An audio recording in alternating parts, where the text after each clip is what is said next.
우리는 신앙생활을 하면서 반드시 알아야 할 것이 있는데 그것은 하나님의 본심입니다. 왜냐하면 하나님의 본심을 알아야 우리가 올바른 신앙생활을 할 수 있으며 또한 환난과 시험이 닥쳐왔을 때도 흔들리지 않고 우리의 믿음을 지켜나갈 수가 있기 때문입니다. 여기서 본심이라는 것은 뭐냐 하면 본디부터 변함없이 그대로 가지고 있는 마음을 본심이다 그랬습니다. 그런데 우리가 누구의 본심을 안다는 것은 참 어려운 일입니다. 그래서 우리 옛말에 10길 물속은 알아도 한 길 사람 속은 모른다 그런 말도 있지 않습니까? 여러분 10길 물속 알기가 얼마나 힘듭니까? 근데 그보다 더 어려운 것이 사람의 마음 본심을 아는 게 더 어렵다는 거예요. 이처럼 사람의 마음을 아는 것도 어려운데 하나님의 본심을 어떻게 알 수 있느냐는 것이죠. 그런데 우리가 걱정할 필요가 없습니다. 하나님께서는 자기의 본심을 우리에게 알려주셨어요. 거기서 어디를 보면 알 수 있느냐? 하나님이 우리에게 주신 기록된 말씀, 성경을 통해서 우리에게 하나님이 본심을 다 거기에 기록해냈다는 것입니다. 그래서 성경 여러 곳을 우리가 보면은 여러 곳에 하나님의 본심들이 기록되어 있습니다.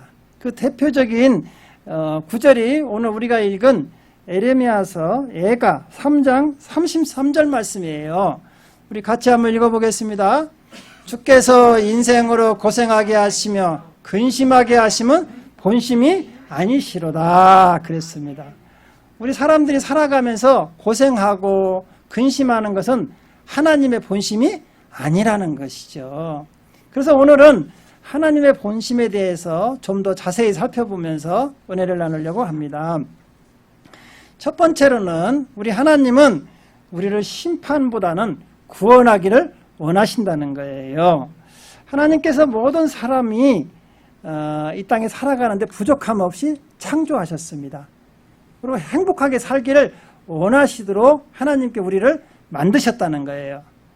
그런데 왜 우리 인간이 이처럼 불행하느냐? 그 원인이 있다는 것이죠. 전도서 우리 7장 29절을 같이 읽어보겠습니다.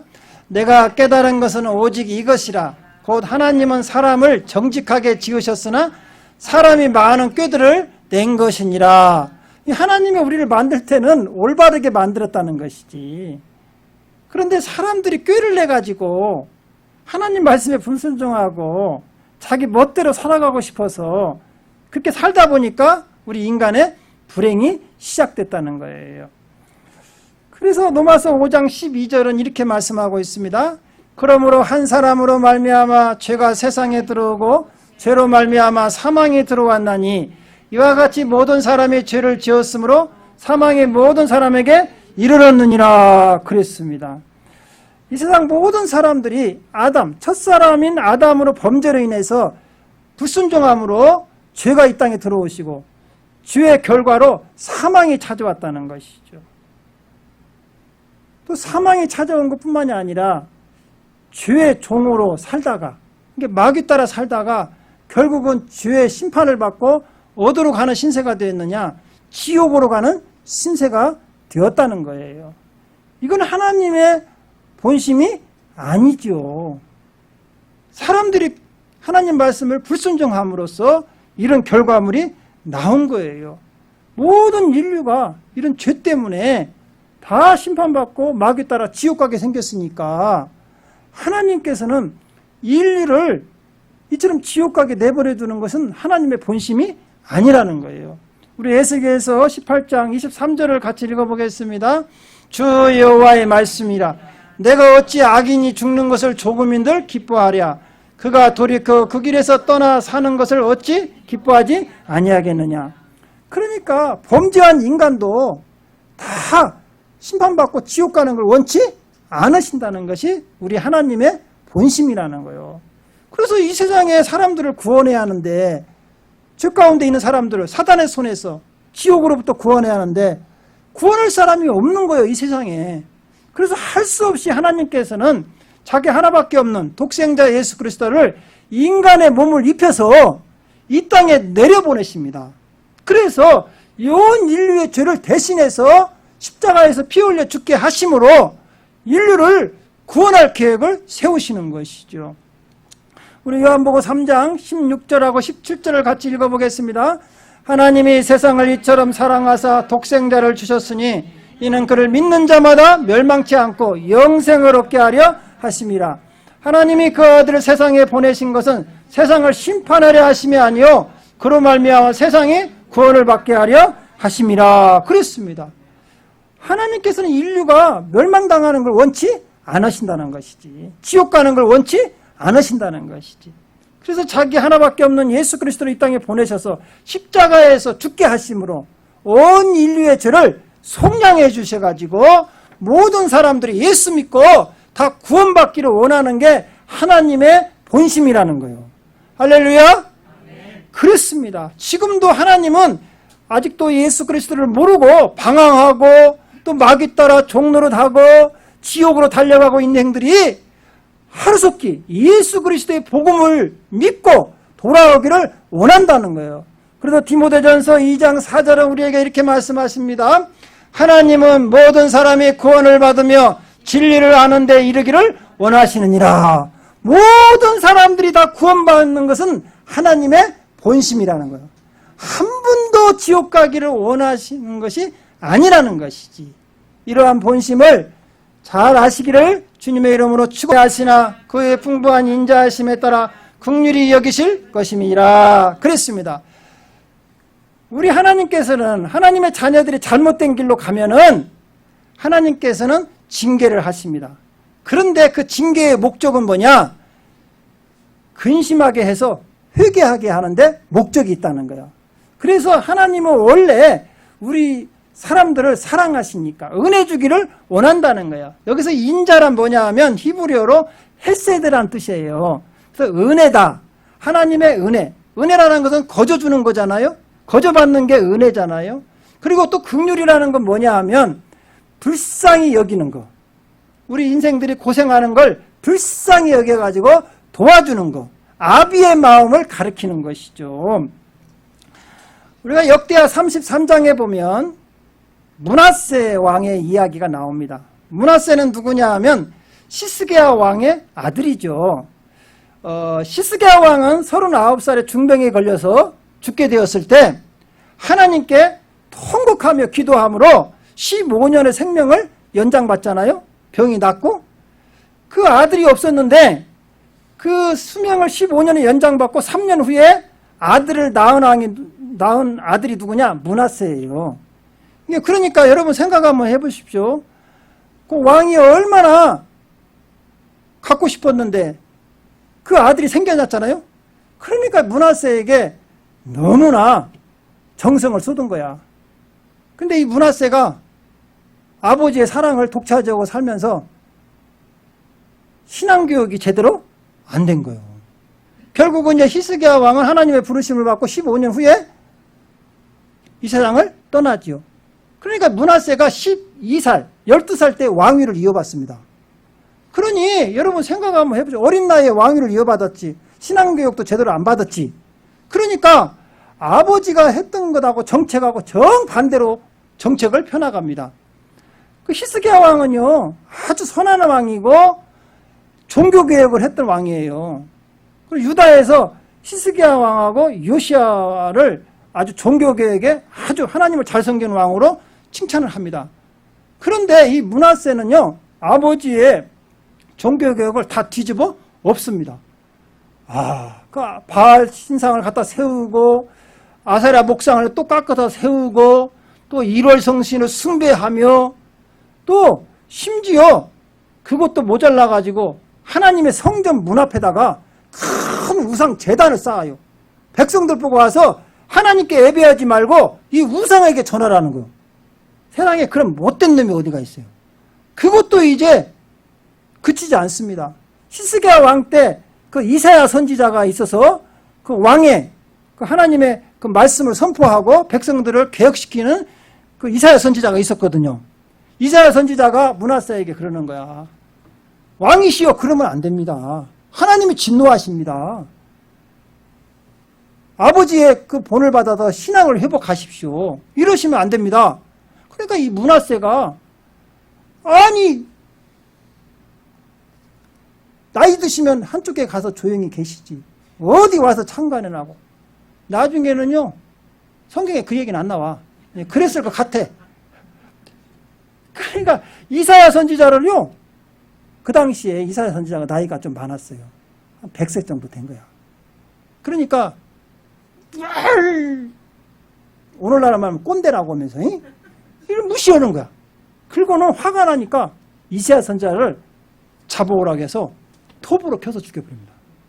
여러분 세상에 사람을 어떻게 참수하는 것도 아주 악한데 톱으로 켜서 이사야 선지자를 순교하게 만들어요. 그것도 모자라서요. 이 악한 왕은 어떻게 되느냐.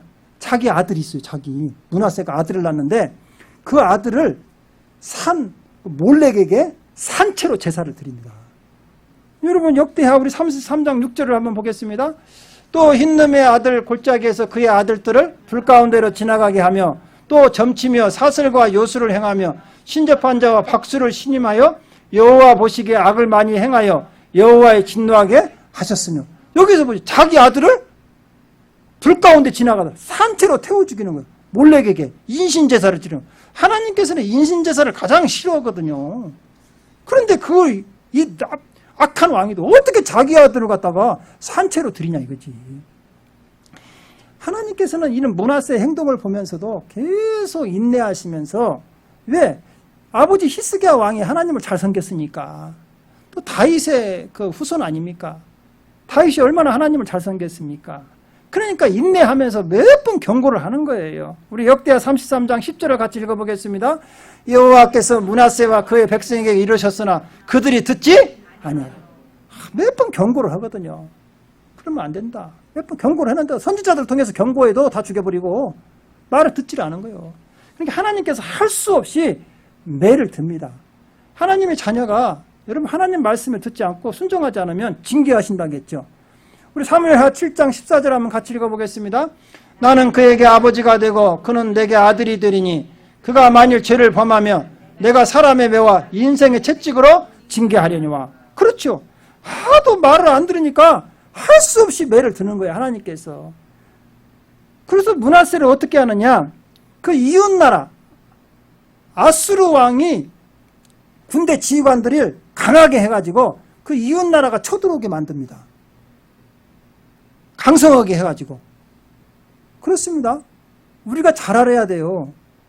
사실은 우리 대한민국도 마찬가지야.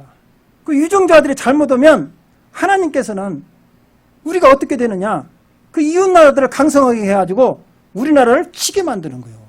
지금 우리나라 지금 사태를 보면 굉장히 지금 위급하잖아요. 여러분 보십시오.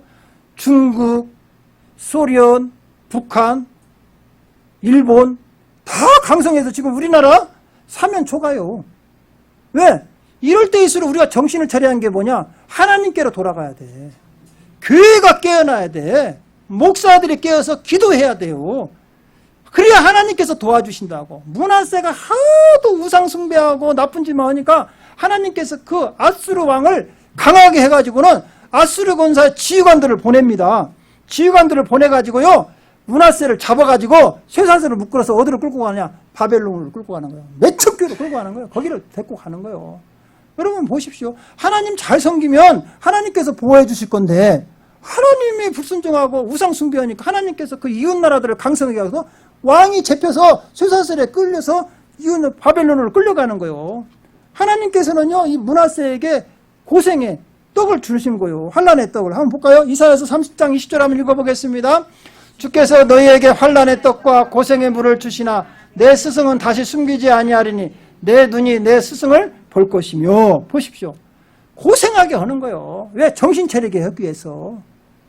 문하세가 끌려가면서 여기 바벨론은 하루아침에 왕이 노예 신세가 돼가지고 끌려가니까 얼마나 자기 신세가 비참해지는 거예요. 그때 이제 깨닫기 시작하는 거예요. 내가 우리 아버지가 섬겼던 우리 아버지를 살려줬던 하나님을 내가 배반하고 내가 이렇게 어려움을 당하는구나. 이제 정신이 들기 시작하는 거예요. 사람은 그렇습니다. 하나님께서 좋게 이야기할 때 들으면 괜찮은데 꼭 맞아야 듣는 사람이 있어. 여러분들 맞고 올 판이요, 안 맞고 올 판이요? 집에서도 부모님들이 그러잖아. 꼭 아이들 키우다 보면 말 징그럽게 안 듣는 거 있어. 그러면 너 맞고 올래, 안 맞고 올래? 안 맞고 오면 좋잖아. 근데 꼭 맞아야 말 듣는 것들이 있어. 이 문화세가 그래서 몇 번 권고를 했거든. 근데도 꼭 맞을 짓만 해도만 결국은 맞아가지고 어떻게 됩니까? 끌려가는 거예요. 그때 다 정신이 들은 거예요. 한번 볼까요? 역대하 33장 우리 12절 한번 같이 읽어보겠습니다.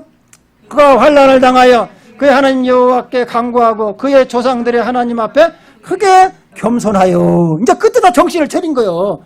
아이고 진작 맞기 전에 말을 들을 걸. 그렇잖아요.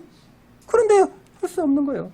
근데 우리 하나님은 문하세가 그때마다 회개하기 시작하는 거예요. 이제 정신이 들어가지고 하나님 제가 잘못했어요. 우리 아버님을 살려주셨던 내가 그 하나님을 모르고 이렇게 배반하고 하나님 저를 한 번만 살려주시면 제가 다시는 그런 짓 않겠습니다. 우상들을 싹 없애버리고 이제 온전히 하나님과 섬기겠습니까? 끌려가고 이제 거기서 고생하면서 하는 거예요. 그때 우리 하나님은 어떤 하나님이냐? 인자와 긍휼의 하나님이야. 불쌍히 여기는 거야. 불쌍히 여기. 아이고 그래 이제라도 정신이 들었고 다행이다. 우리 부모님들도 그러잖아. 애들 때리다가 아이고 엄마 잘못했어. 그러면 어때요? 불쌍해가지고 다시 끼얹잖아요. 마찬가지. 우리 하나님의 이런 인자라는 게 영원한 사랑을 가리키는 거야. 용서해 주시는 거예요. 그래서 시편 103편 4절은 이렇게 말씀하십니다. 내 생명을 파멸해서 속량하시고 인자와 긍휼로 관을 씌우시며. 그렇습니다. 그 문하세가 회개하니까 그렇게는 악한 왕도 회개하니까 하나님께서 하나님의 사랑으로 받아주는 거야. 받아주면서 다시는 그러지 마라. 정신 차렸느냐? 예, 알겠습니다. 근데 우리 하나님 얼마나 좋으신 하나님이셔. 또 예루살렘으로 또 돌아가게 해요.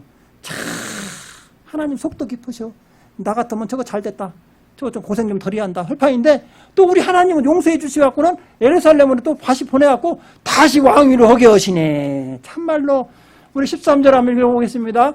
기도하였으므로 하나님이 그의 기도를 받으시며 그의 간구를 들으시사 그가 예루살렘에 돌아와서 다시 왕위에 앉게 하시매 문하세가 그제서야 여호와께서 하나님이신 줄을 알았더라. 여러분 보십시오.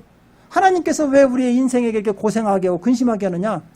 회개하고 잘못된 길에서 돌아서게 하려고 여러분에게 고생을 주는 걸 믿으시기 바랍니다. 그래서 문하세가 회개하고요. 그때 회개하고 돌아올 때가 나이가 58세예요. 그리고 9년 동안 살아있는 동안에 얼마나 하나님께 또 우상들 다 제거하고 또 다시 하나님의 그 예배를 회복하고 하나님께 잘 섬겼다는 그런 기록이 우리가 나와 있습니다. 사랑하는 성도 여러분, 지금 여러분이 당하는 환난을 잘 한번 생각해 보십시오. 하나님께서는 이렇게 고난을 통해서 우리에게 회개하라고 사인을 보내시기도 하신다는 걸 여러분 믿으시기 바랍니다. 그런데 하나님께서 돌아오면 누구든지 우리 하나님은 회개하는 자에게는 다 용서하시고 다 받아주신 걸 믿으시기 바랍니다. 우리가 하나님의 본심을 알아야 문하세같이 회개하고 돌아올 수가 있다는 것이죠. 이걸 모르면 아이고 나 같은 사람 용서해 주시겠어? 그러면서 회개하지 않는다는 것이지. 그러나 하나님의 본심은 뭐냐? 우리가 회개하고 축복을 받고 건강하게 행복하게 사는 걸 원하시는 걸 믿으시기 바랍니다. 그런데 또 세 번째로는 우리에게 희망을, 미래의 희망을 주기 위해서 또 하나님께서 연단하시는 경우도 있어요. 우리 에레미야서 29장 11절 한번 같이 읽어보겠습니다. 여호와의 말씀이라 너희를 향한 나의 생각을 내가 하나니 평안이요 재앙이 아니니라. 너희에게 미래와 희망을 주는 것이니라.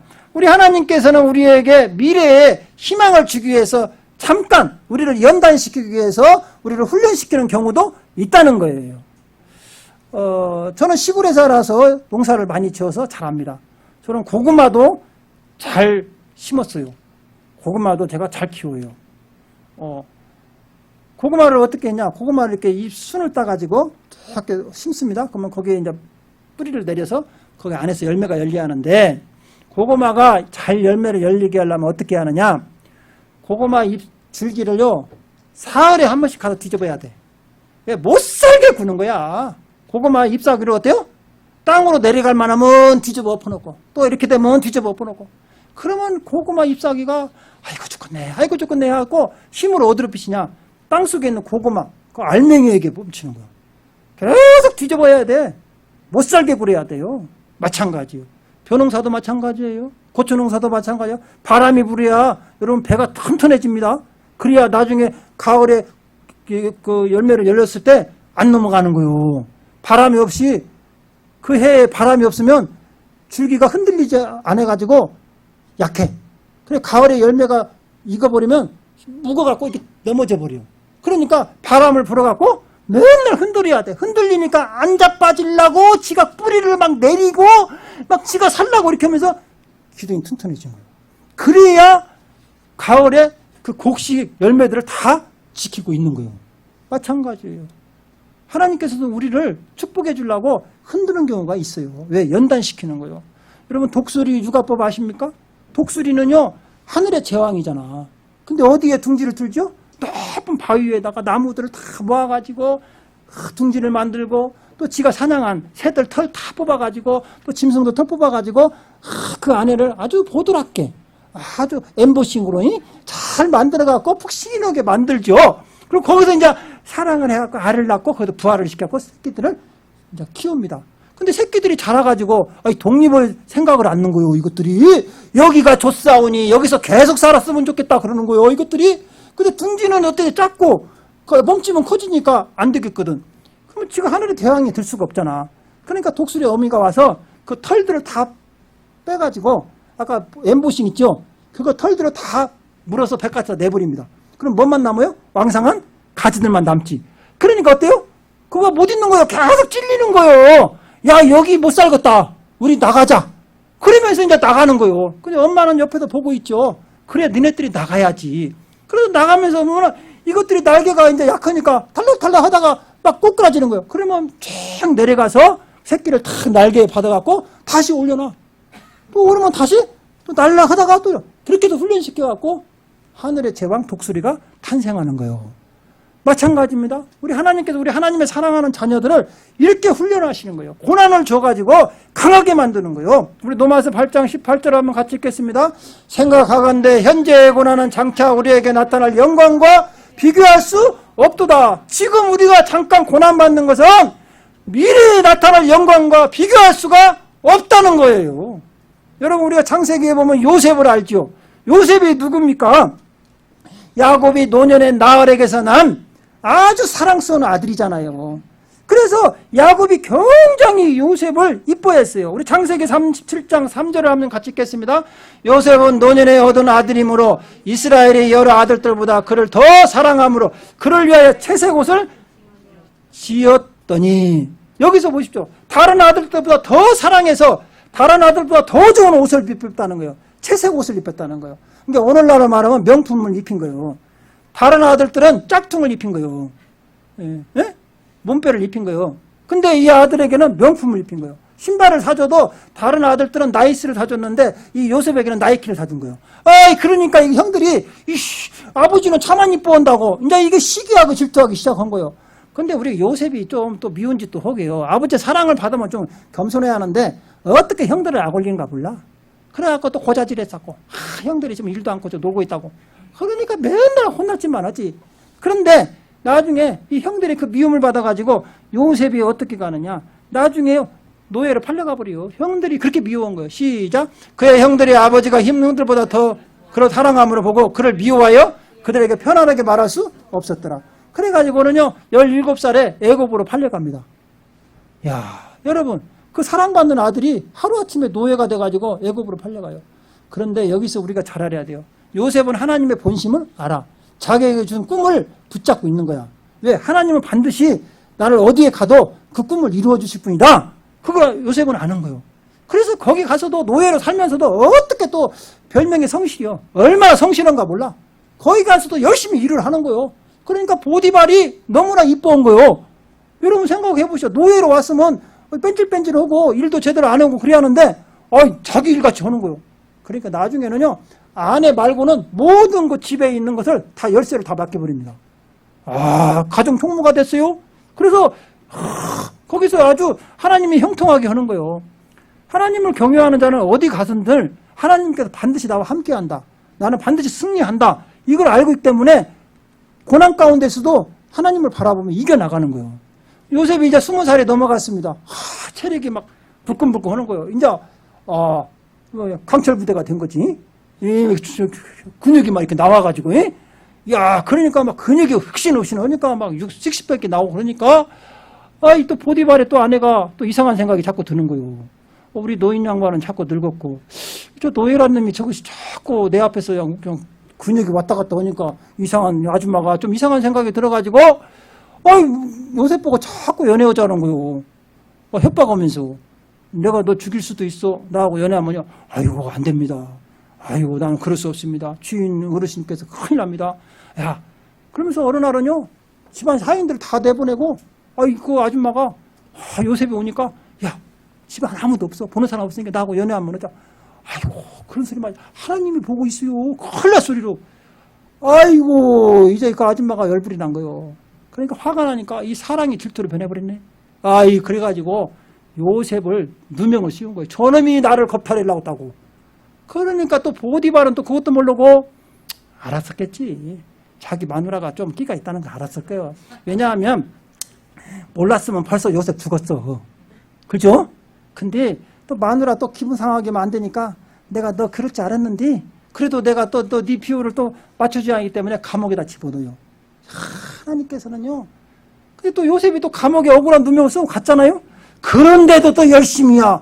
아이고, 요셉은 참 열심히 해. 왜? 반드시 감옥에서 나를 하나님께서 꺼내줄 것이고 나의 꿈을 이루어줄 것이다. 하나님을 경외하는 사람은요, 절대 하나님의 본심을 아는 사람은요, 흔들리지 않습니다. 환란이 와도 역경이 와도 흔들리지 않아요. 왜? 하나님은 나를 사랑하고 반드시 지켜줄 걸로 믿기 때문에. 사랑하는 성도 여러분, 하나님의 본심을 아시기 바랍니다. 우리가 멸망당하는 걸 원치 않으신다는 거예요. 반드시 하나님께서 나를 이렇게 해서 꺼내줄 거다. 이야, 그때 술 맡은 가는 자가 떡 맡은 가는 장에 집어 들어왔어요. 나중에 꿈을 꾸는데 이놈들을 해석을 해준 거예요, 요셉이.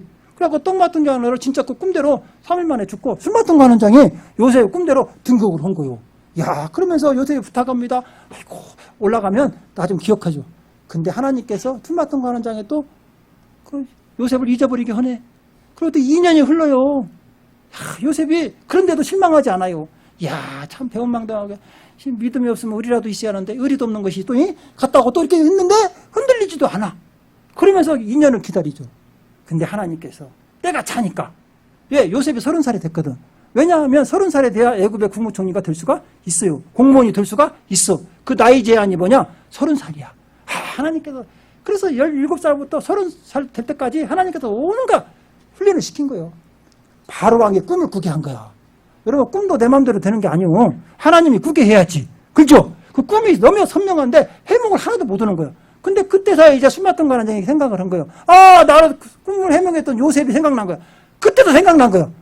빨리 나오라고 하고. 요셉이 하나님의 지혜로 꿈을 해석하잖아. 이게 바로 왕이 뭐라고 그래? 너 진짜 하나님의 신이 너 안에 있다. 네가 국무총리 해라. 그래서 국무총리 됐어요. 여러분 보십시오. 우리가 여기서 이렇게 아리할 것은 하나님의 본심을 알고 어떤 환란과 그 역경이 와도 흔들리지 않은 사람은 반드시 승리하는 거예요. 우리 창세기 45장 7절 8절은 요셉은 이렇게 고백하고 있습니다. 시작. 하나님이 큰 구원으로 당신들의 생명을 보존하고 당신들의 후손을 세상에 두시려고 나를 당신들보다 먼저 보내셨나니 그런즉 나를 이리로 보낸 이는 당신들이 아니요 하나님이시라. 하나님이 나를 바로에게 아버지로 삼으시고 그 온 집의 주로 삼으심에 애굽의 온 땅의 통치자로 삼으셨나이다. 누가 보냈다고? 지금 여러분의 고난은 누가 주신 거라고? 그렇지요. 여러분 이거 흔들리지 마시기 바랍니다. 여러분 신명기 8장 16절에 보니까 이스라엘 백성들을 가나안을 인도할 때 하나님께서 어디로 인도합니까? 광야로 인도합니다. 왜? 광야로 인도해서 우리를 낮추시고 우리를 겸손하게 해서 마침내 뭐 하려고? 복을 주시라고. 우리 신명기 8장 16절을 같이 읽겠습니다. 내 조상들도 알지 못하면 만나를 광야에서 내게 먹으셨나니 이는 다 너를 낮추시며 너를 시험하사 마침내 내게 복을 주시려 하심이라. 할렐루야. 우리가 하나님의 본심을 하려 우리에게 복을 주려고 약간의 우리를 훈련시키는 경우도 있다는 거예요. 지금 여러분이 어려운 환경에 처해 있습니까? 걱정하지 마십시오. 하나님께서는 하나님의 본심은 여러분들의 훈련을 통해서 더 좋은 축복을 내려주실 줄로 믿습니다. 기도하겠습니다.